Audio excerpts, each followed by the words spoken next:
All right, we're live. Hi, everyone. Thanks for following us. I'm here with Ben Keller from Propexo. Welcome to Getting to Hell Yes. What we're talking about, as always, is sellers talking to sellers about selling. This is a lot about the buyer's journey and ultimately the problems that we solve. So a big part of the conversation that we've always liked to have is around the problems that we solve versus the solutions that we deliver. And why I want to turn the conversation backwards and make it that focused, because we've kind of come to this thesis that getting to hell yes is a function of solving those problems versus pitching them solutions. And so Ben and I have chatted a bunch of times in the past. We met at Blueprint, Boston College alum, Johnny Gaudreau, God bless him, and a Phillies fan, so we'll forgive him for that. But once again, Ben, introduce yourself. Yeah, appreciate it. Ben Keller. I am the co-founder of Propexo. Prior to this, I worked at HubSpot for nearly a decade on the product side. So I was a product manager leading the CRM, worked in a variety of different tools within the CRM. And this is my first time selling. As a founder, you have to really wear many hats. And one of those hats that I wear 95% of the time is head of sales. And it was, a little out of my comfort zone at first.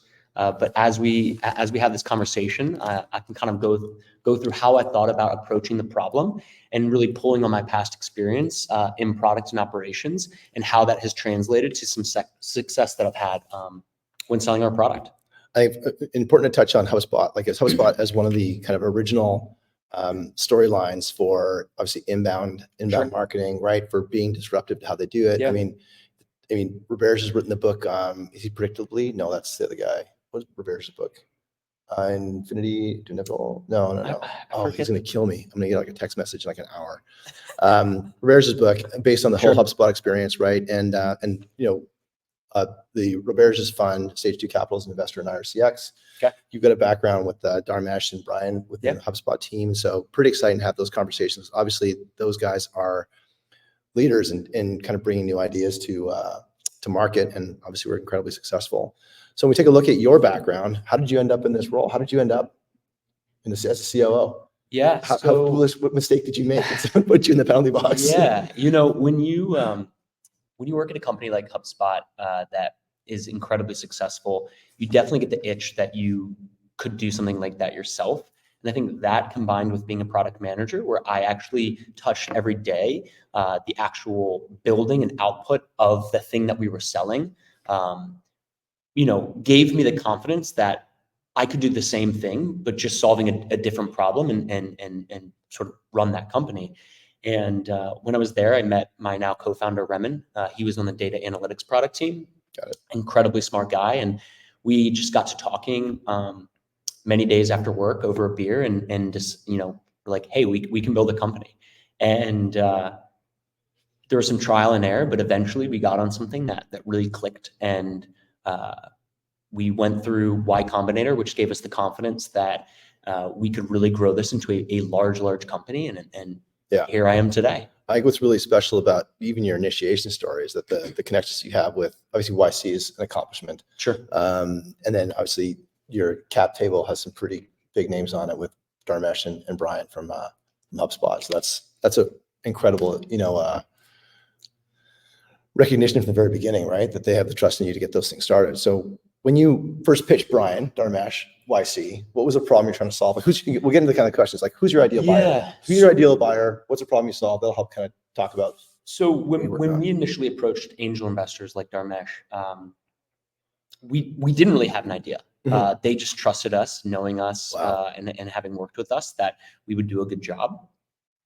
The problem we went to YC with was solving a similar problem that Plaid has solved in the fintech world, that Finch has solved in the HR payroll software world, that a company like NextHealth has solved in the healthcare sort of CRM space, is that there are these industries that are quite large that have systems of record. And those systems of record are not the traditional ones that we think about like HubSpot and Salesforce, but are unique to that specific industry. Mm-hmm. And if you're building technology to solve problems in an industry, you need to be able to communicate with the system of record, because that is where all of the data lives. That is where these large companies are working out of. And in the real estate world, those systems were built a long time ago. Mhm. And a lot of the back-end architecture makes it really difficult for technology companies to work with those systems. 100%. And so what we have done is we've positioned ourselves toward the tech companies and future tech companies in the prop tech world as the software to enable and unlock better and faster integrations Mhm. that lead to more success in the long run, faster go to market, and reduced cost and ongoing maintenance of making sure that those connections stay live. And one of the things that we found even in our conversations is a lot of the the dominant PMS, property management systems that are on the market today.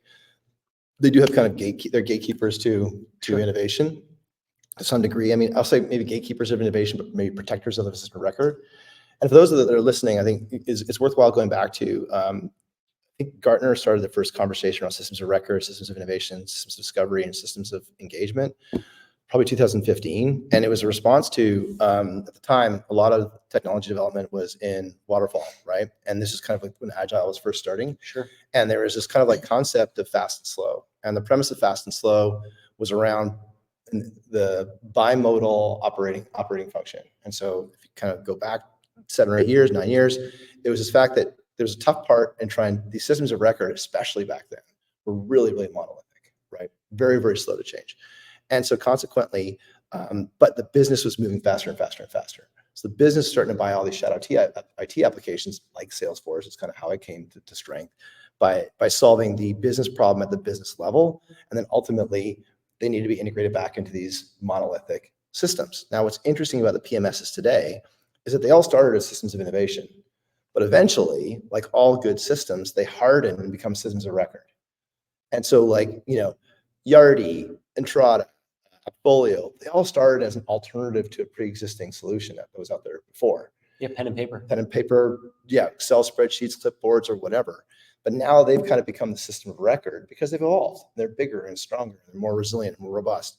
And now, just like all things, the fall that creates the spring, there's a green shoots of innovation that happens around that, just like us, just like you, that starts to enable those conversations. And so the problems that we face as innovators is ultimately finding the people that are wanting to adopt that change. And then how do I connect to the main system of record? Yeah. Because nobody wants to have those two different islands of data.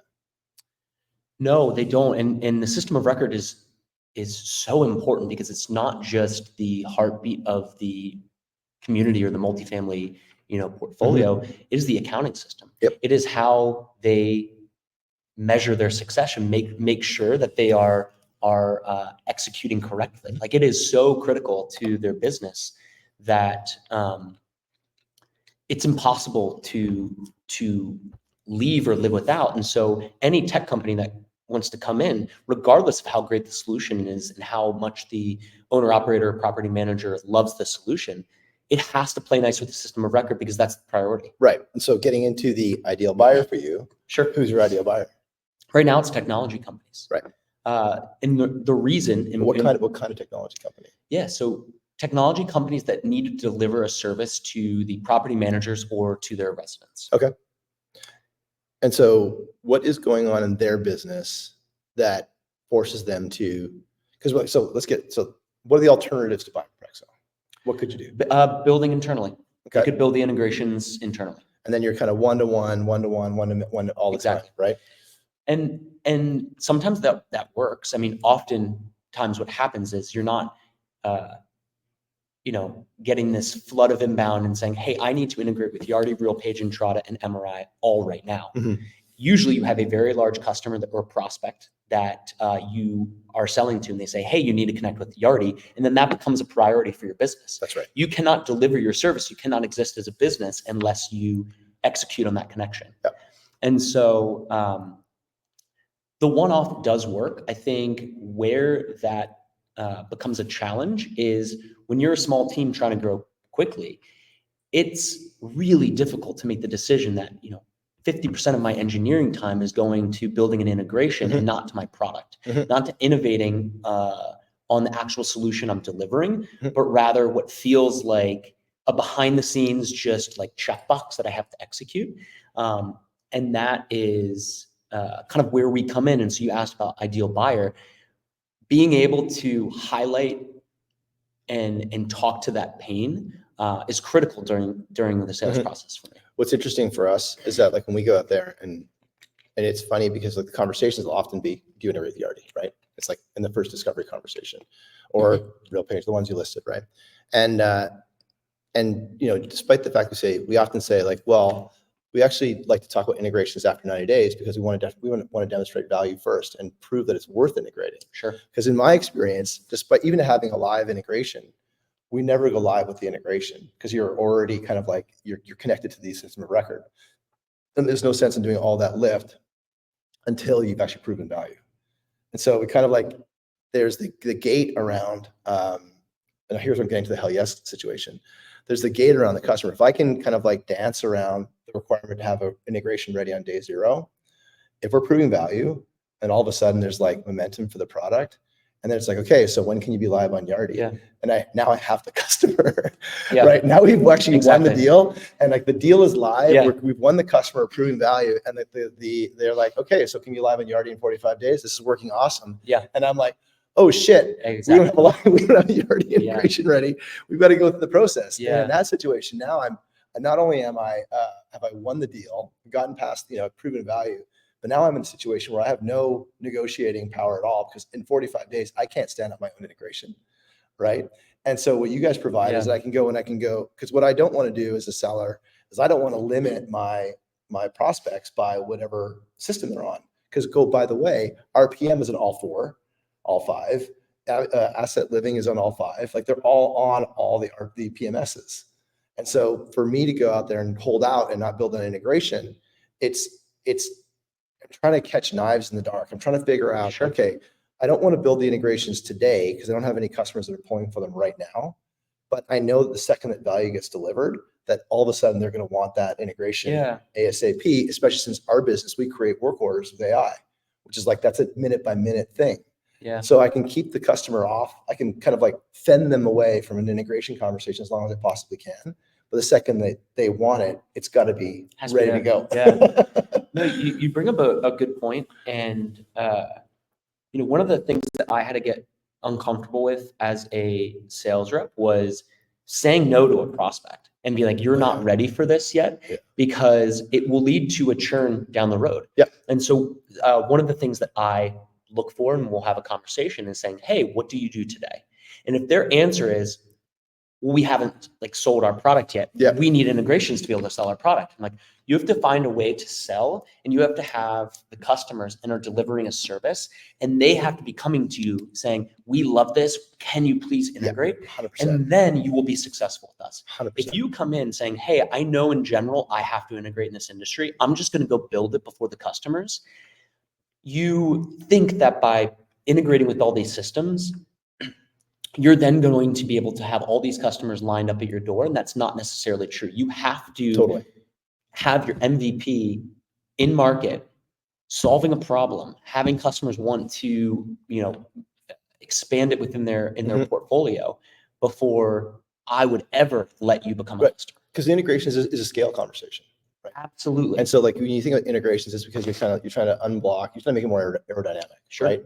Like when I think about a parallel or an analog might be a single sign-on, right? Sure. So like we just deployed SSO this past weekend, and we've been at this for a few years. And the reason why I pushed back SSO so long is like that was a scale conversation. It became an issue when users were offboarding, when people were changing their roles and titles and whatever, and managing the SSO, the user authentication experience became way too much work, right?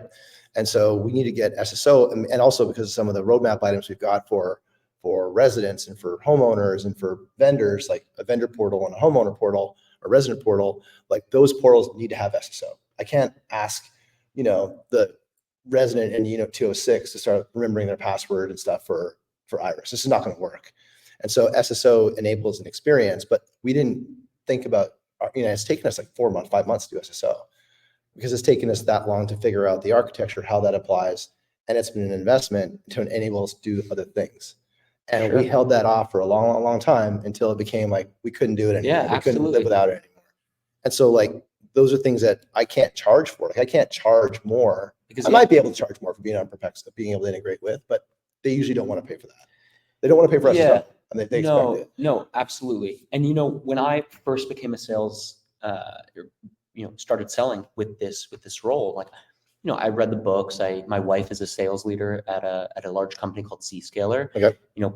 Picked her brain and sort of understood how she approached conversations. But ultimately, what I found worked was pulling on my experience as a product manager. And the worst thing that you can do is make assumptions about your customers and say, "Oh, I have the best solution, and I'm going to tell you about the solution, and you're gonna like it." Oh yeah. It's like, no, the whole job is asking questions. Yeah. Oh yeah. And the first answer is usually not the answer. They talk about the 5 whys. Yeah. And in the case with the integrations, it's when I ask the questions, "Hey, why do you want to integrate?" And they say, "I want to sell my product." It's like, well, why do you want to sell your product? It's like, well, I want to make money. It's like, have you sold your product? And no, like No. we're just getting to market. Yeah. And I'm like, so you don't actually want integrations. You want to get some customers. Yeah. 100%. And I don't know if integrations necessarily means customers right away. It absolutely does in the long run. And so that is how I've approached sales. Totally agree with you. Is Like, just asking asking questions. questions. And it's interesting, like, the 5 whys, discipline, versus like leading questions. So like, for example, here's an example. It's like, so what do you do today? What are the alternatives to doing this? How are your maintenance solutions working today? Right? Here's what we hear. Those are kind of like open-ended questions. Why is an open-ended question? But like, why isn't your centralized maintenance program working? It's not an open-ended question. And so it's not only is it where you have to have room for the conversation to kind of like to bloom. Sure. You got to be able to kind of like also ask questions that you need to have enough practice at it that you're ready to respond to the different answers you possibly could get. Absolutely. And that's kind of the and I just don't think you can learn that unless you do the reps. Yeah. And when a prospect makes a statement, don't just assume that like you can I'm not saying don't trust the person, but like you have to dig into that statement. 100%. So I was talking with someone yesterday and I said, told them about the product, and he's like, "Oh, not really interested. We see building integrations in-house as a advantage to us, and it's like core infrastructure, and so we want to own it. It's strategic for us to own." And I could have walked away and said, "Wow, great! You already have the integrations. You've clearly determined it's strategic." And so then I just asked the question, well, why is this strategic for you? I'm curious. I've never charge for it. I've never heard that. And they were like, "Well, if we own it, we know that it's going to work the way that we want, and we are familiar with how it works, Mhm. and we've built it into our product." And say, "Okay, well, tell me about a time when that has given you success by owning it. Like, tell me Right. about a moment in time you're like, wow, I'm so happy that I own it." And then I kept asking the question, and by the end of it, they're like, actually, we do spend a lot of money Yeah. maintaining this. Yeah. Like, I'm curious, like, what are your, like, how would we maintain an integration with you? And I say, well, we service many integrations.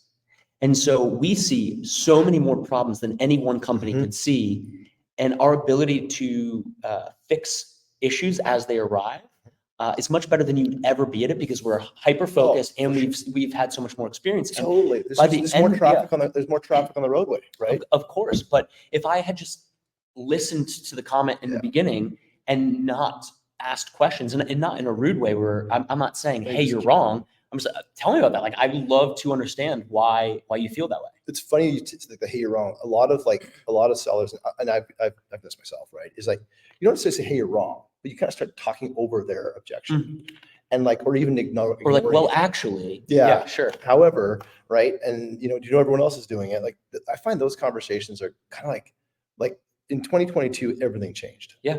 It went from like FOMO buying to FOMO buying, and the FOMO buyer was just buying, and now the FOMO buyer is really wants to make a low risk decision. Yeah. And so and low risk is a relative thing, right? And so a lot of things that we do is to de-risk that decision making, is to talk about, okay, we prefer, like we recommend, even in our pitch deck, our opening deck, here's how we deploy. Start with one building. Yeah. Like we're not going to take all your units all at once. And so I want them to de-risk that they don't feel that they're disappointing me by saying, hey, we're going to start with one building, because I know that they want to de-risk this decision. And so what can I do to de-risk the decision for the buyer? So that because last thing you want to do, like if you get a buyer who's in a position where they're ready to buy, which they're ready to hire you to solve their problem, right? In a jobs to be done conversation context. They're ready to hire us for a centralized maintenance, or there's no people problem, or we're blocked on growth problem. The last thing I want to do is then kind of come at them with a huge thing that says, okay, now you've got to, eat this whole thing with one bite. And so we de-risk it down to, you can start with, our pricing has even changed to a per door basis, so that you can, let's say you run 15,000 doors, right? And you want to start with one community that's like 500 doors. Okay, perfect. We can accommodate that with pricing. And then that builds us. And then what I've learned now, which is interesting for those of you in the SaaS business, is that I actually want to mentally think of a customer's roadmap from an expansion basis, so I can have a net positive AR, like a net AR, like a positive ARR growth and our NRR growth. And what I want to do with that is I don't want to sell a big deal at the very beginning, because I'm going to get more valuation flip on my expansion numbers.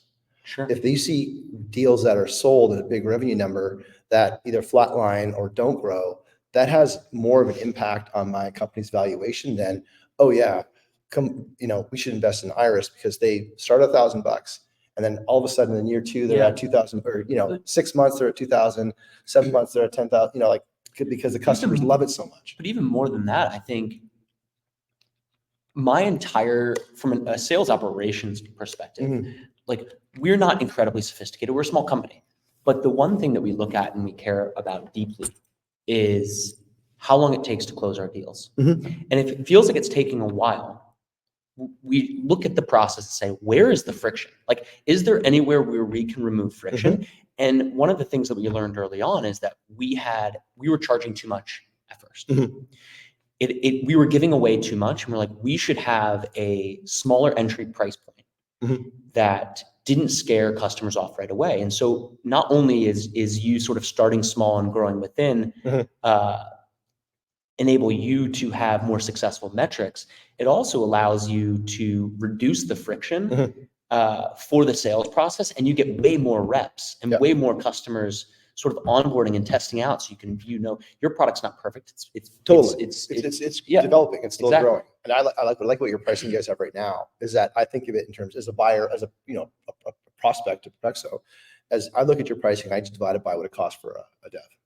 I literally the straight math was like, okay, I'll say $1,000, right? $1,000 offshore does $5,000, 5 months of dev done. Sure, that's the math, right? And so and if you're selling to CEOs or CT, or if you're selling to CEOs specifically, I actually think of things in terms of cash burn. Yeah. So if you can solve a cash, this is a bit, there's a few steps to get there, but as a CEO, we're thinking about runway, we're thinking about revenue acceleration and customer retention, right? And those three things, and then you've got people and all the other fun stuff that come around with that. But if you can save me, in context, if you can save me 5 months of cash burn, right? Because it's not only am I trading money for debt, but I'm also trading money for time. And if I can close a gap, let's say, for example, to build five, I'm just giving you a reason to pitch back to me. But if I'm going to go and this is a total question to ask the CEO, right? Yeah. Okay, how long is it going to take you to build five different integrations? Yeah. Okay, well, it's probably take me at least 5 months, right? 1, 2, if 3, you're 4, doing 5. it yourself, If you're doing, more than that. But yes, sure. So then, in my mind, right away, my first calc is that saves me 5 months burn. It takes sometimes 3 months to onboard a customer. 100%. But you see what I'm saying? I'm saying from an integration perspective. Oh yeah, right. Totally. Yeah. So plus you got to go through all the cyber, plus you got to go through the compliance. Before you connect to a system of record, because that's the holy truth. You've got to be vetted. And now I'm going to open up a connection with some sort of rando named Iris. That's just there's risk in that. Yeah, fair enough. And so you want to have that. We were talking yesterday, that man trap. When you leave the airport or kind of go into a bank, it's hey, this is a safe place that Propexo manages. Yep. And Propexo takes on all Yeah, the risk. and we're SOC 2 compliant. All that fun stuff. We're trustworthy, et cetera. Yeah. Yeah. I'd love to expand on something you said, which is how I would pitch to CEO. And this is where the asking questions really comes in handy. Is it's not the same value prop that I present every single time. I believe it. If you already have integrations and you're talking to me, clearly you don't like something about them. It's Right. either you're spending too much money on dev maintaining, or they're breaking and they're not working as well as expected, and your customers are getting angry. Tell you what, In that case, the cash burn is less important. And what I would say is, look, you need good integrations. We can help you with that. What are your costs today? Yeah. And then they'll say, or I'm sorry, what do you charge today? And they're like, oh, maybe I charge $150 a building a month.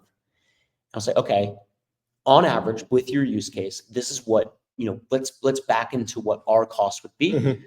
It would be $5 to $10 a building per month. Like, could you eat that margin? Like, yeah, sure. And it's like, okay, well then pricing's out the way. Now the thing is like, do you need this or not? Like, do you need better integrations or not? Right. But if someone doesn't have any integrations at all, and they're going from 0 to 1, or they want to get 5 integrations, I have to let them know, or I have to position it the way you just said, which is it's a trade-off between your devs and how much you spend on them and our solution. And in the long run, the speed to market and the lowered maintenance is going to save you money, and I have to present it that way. And so understanding and asking questions, again, is so critical, even to how you position your value. It's funny. Even just this weekend, it didn't, it's shocking. It didn't dawn on me this weekend. I went live with SSO, right? So we originally went live on Saturday and we did a bunch of maintenance work, and we had to roll it back to Sunday because our Salesforce integration busted. Okay. Right. So there's an example of a question to somebody like, so, hey, have you had any deployments that you had to roll back because your integrations were testing?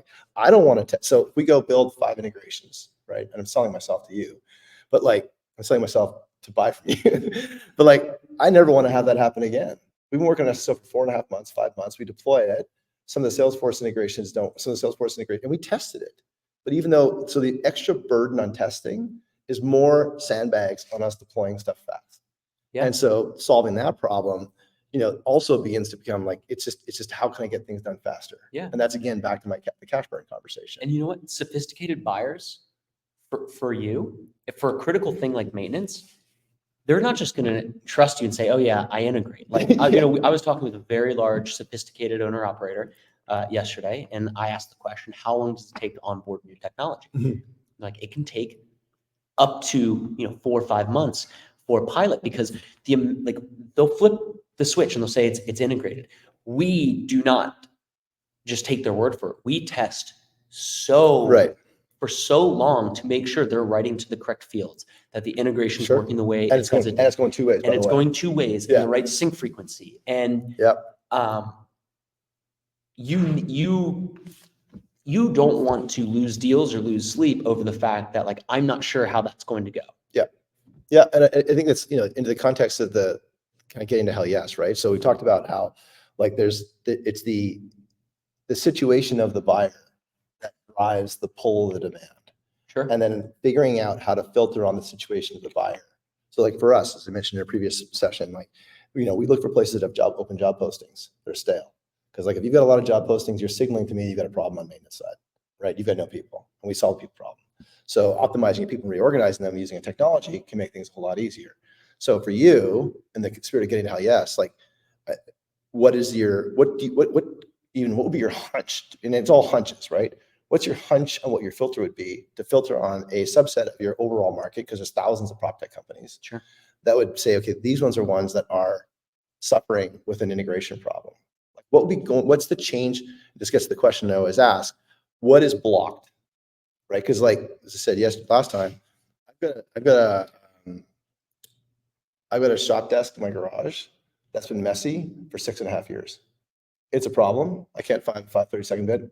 My life depended on it. I usually go buy another one, but it's not actually a priority pain point to me. It's just a pain point, and I gotta look at it every day when I drive my car in there. But it's not a pain point for me to solve. So I'm not blocked by a messy shop desk, right? So what we found is that sometimes we present ourselves as a messy shop desk to a customer. And that's not the customer we need to find. We need to find someone who at that shop desk has to be neat and tidy so they can get their job done. And so like when we try and filter on people, we filter on people that are already suffering from a pre-existing problem. So it could be, using our analog, if there's job postings for people that have integration experience. That's definitely one that we have some sales automation in place. And one of the things we listen for is job postings from our master list of prospects that mentions engineering or integrations. For sure. And that's definitely something. I think if we see that you've integrated with systems before, unless your use case is very simple and you're just reading data and not very frequently, we know you've had issues with your integrations. It's just, I know for a fact that you have. Yeah.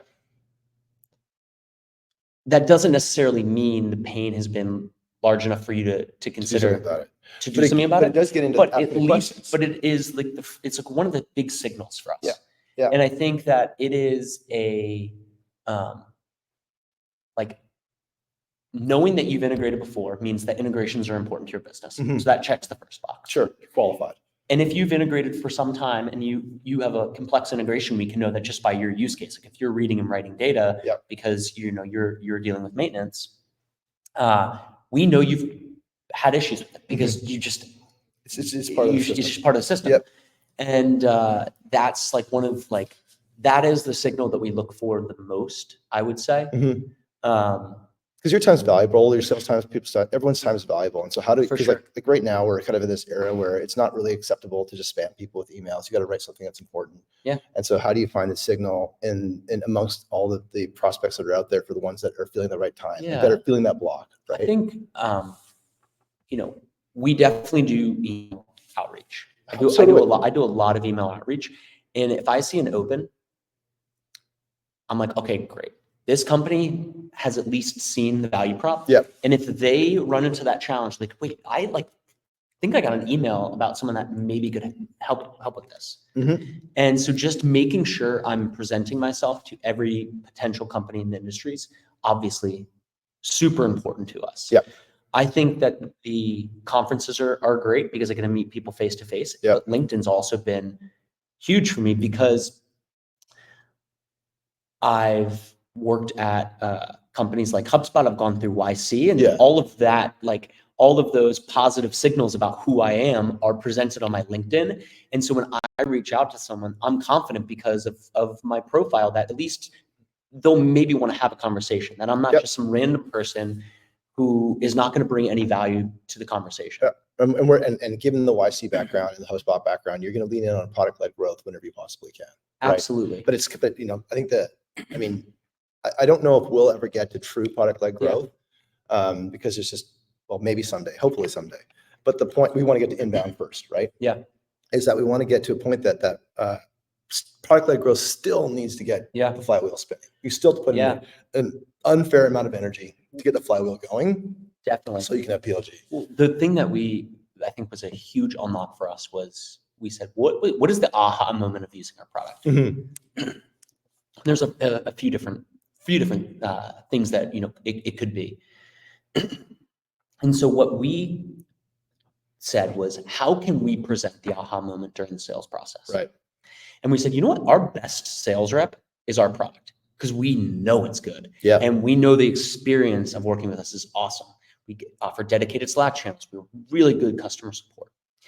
And so we said, how can we get people to experience our product during the sales process and not just talk with us in the street?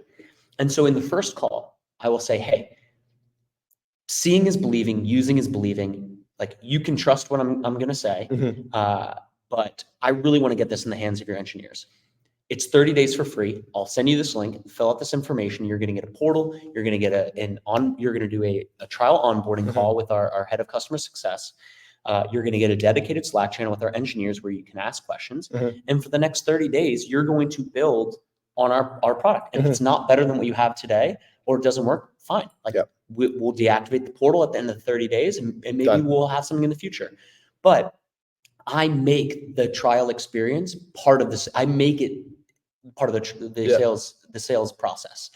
And it's a riskless, 30 days.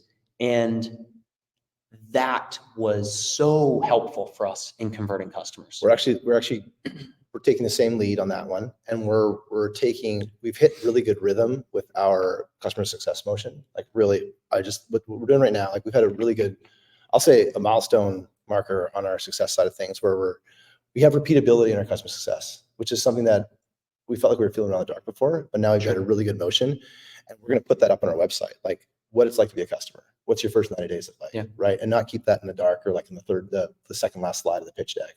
Because we actually want to elaborate on, look, we're a customer experience software, so we should be transparent about what your customer experience feels like, right? And so we're building that out as part of a website rebuild, because we're really proud of the momentum that's happening from the choices that we've made around how we engage and how we run the customer success motion. And part of that is such a big part of the first 90 days. And so ours is there's people involved. So we give it 90 days for a money back guarantee, or not money back, but cancellation, no penalty, right? And in addition to, with the goal of trying to reduce that risk. Like when I talk to our devs about your product, they're like, oh yeah, if we can get a sandbox and take a look, we can evaluate, because they do need to evaluate and make a recommendation. Of course. Right. And so, one thing that we've had to battle a lot about is like just the overhead testing, like the testing for integrations on every single release is significant.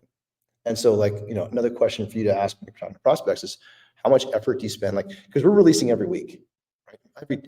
At least every 2 weeks, generally every week. How much effort goes into testing integrations, right? That Salesforce integration, like when Salesforce makes a change, we got to react. When we make a change, we got to fix the Salesforce stuff. And that's just that is the biggest integration we've had. We've got a bunch of other ones that are really stable, but that one there is the most finicky. And if we could just relieve even the testing burden, that would be something that we would also, be part of the program, because that's an OpEx expense, right? Like there's somebody who's allocating, let's say for every release, at least 4 hours to test, I mean, not 4 hours, but at least 2 or 3 hours to test the Salesforce integration. And if you're doing that every week, that's that adds up, right? Yeah. And it's a blocker. It's a blocker to getting things live. So it's just, it's interesting kind of like, as you talk through these conversations, what are the pains that people are trying to solve? Because as we mentioned, like if I walk in, start this conversation, it's like Propexo, they're, what I call it, Zapier for PropTech. Sure. But I'm going to beat that in you. But like that doesn't really, if I dig in the 4 whys, and we talked about cyber as well, right? The whys really come into, for me, getting things to production faster. Yeah. And so unblocking sales, okay. But I actually already feel the pain. I don't have any customers. So this is the hell yes. This is the hell yes thing, right? I don't have any customers right now that are pulling us onto any customers. We've got prospects that are pulling us into Yardi as an example. But I am spending time and energy to manage my Salesforce integration every single day. And so when we get to a point that we've got to have an integration, it's going to be almost a no-brainer to go with something like Propexo, because I don't want us to be spending that much time and energy managing 4 or 5 different integrations on top of everything, because it's going to slow everything down. And we're a small company. Yeah. So that speed is that's my priority, is speed, right? Speed and cash.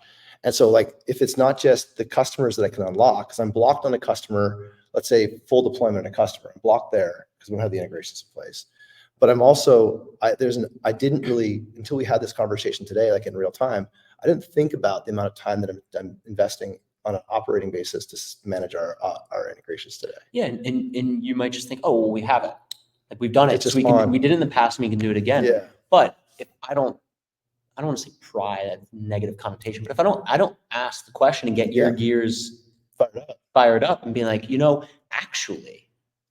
Well, because here's the thing, we're on a dev call every single week, right? Yeah. And when we do releases, we step through the whole thing, and there's always questions. Okay, where are we at in the testing? Where are we at? It's like, that is literally, my team is so generous with their information, because I'm always asking, what's the timeline? What's the blockers? What percentage are we at in terms of testing, right?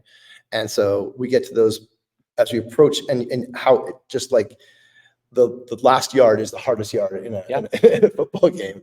The last yard is the last percent of testing is the hardest part of testing. Of course. And that's usually when you find things that are blockers to a release going to production. And so that kind of like, if I could de-risk the effort that's there, that helps me speed up. That solves a kind of a company level problem. Yeah. Right. So this has been a great chat.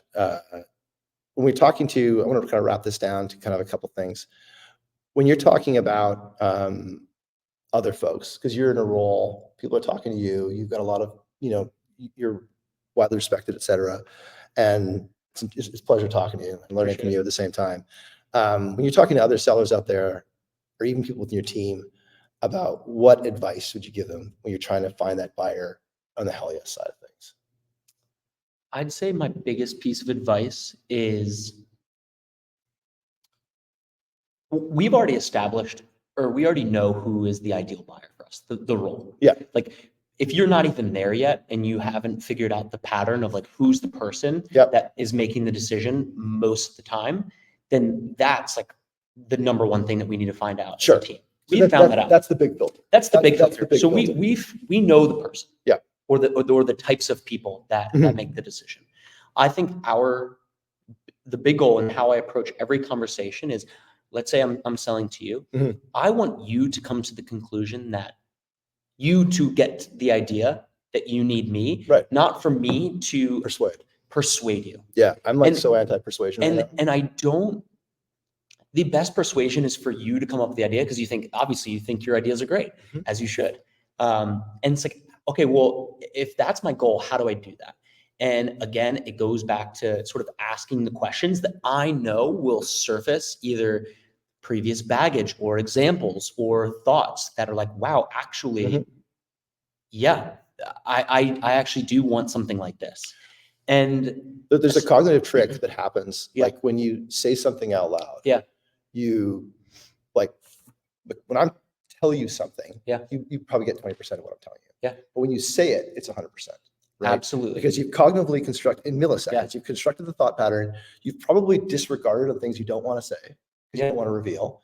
And then there's what you do say. And when you say that out loud, you say it and then hear it like a millisecond afterwards that reinforces the problem you just said. So I have a list of 15 questions that have worked incredibly well for me.